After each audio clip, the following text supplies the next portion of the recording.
Ma question s'adresse à Monsieur le Premier ministre. Mal à la France.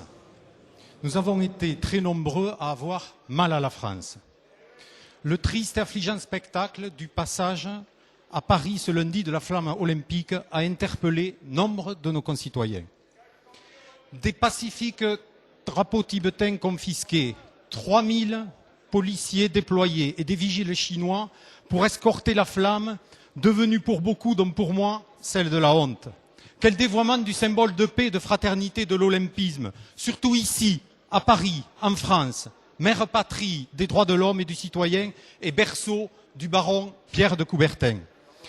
Quel boomerang pour la sanguinaire dictature chinoise qui, avec le voyage de cette flamme olympique, voulait s'offrir une opération planétaire de communication et n'aura finalement que ce qu'elle mérite, une opération vérité sur les atrocités commises par ce régime, tant en Chine qu'au Tibet.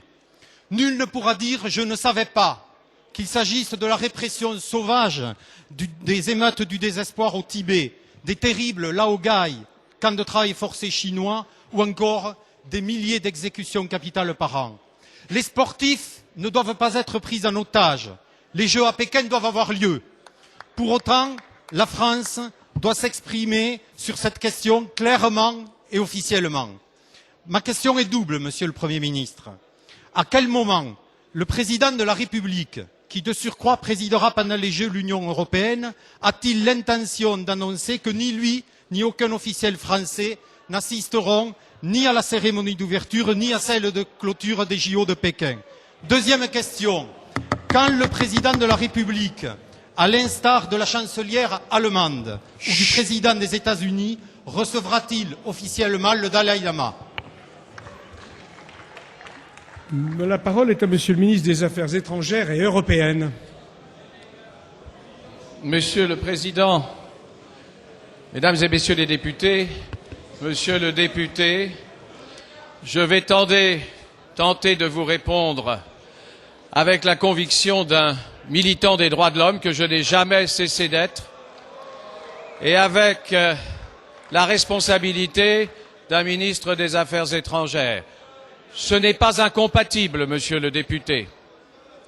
Et cela se rejoint, militant des droits de l'homme et ministre des Affaires étrangères, dans la nécessité d'œuvrer pour le dialogue entre les autorités chinoises et le Dalai Lama.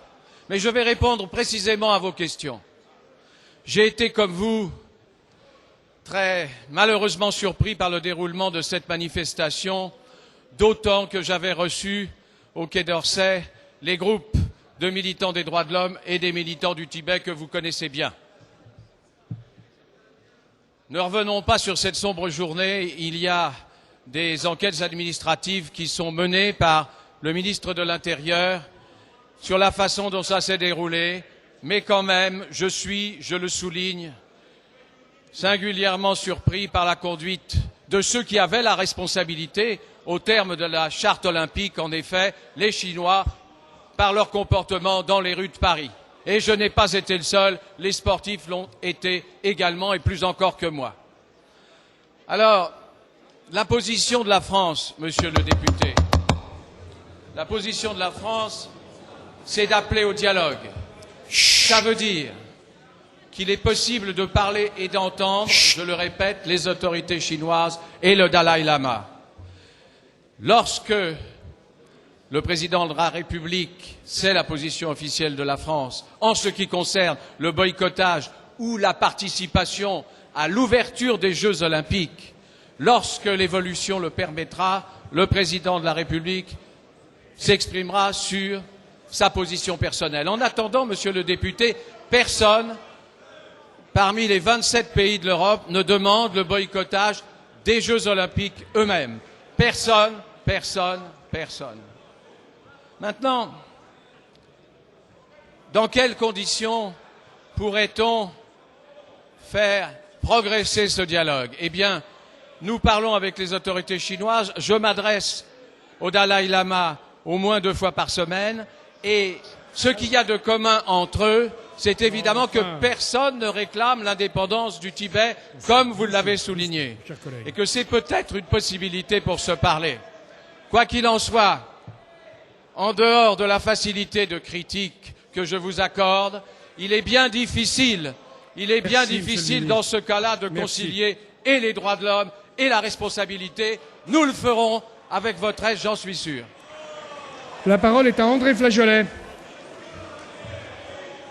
On se calme, mes chers collègues. La parole est à André Flageolet.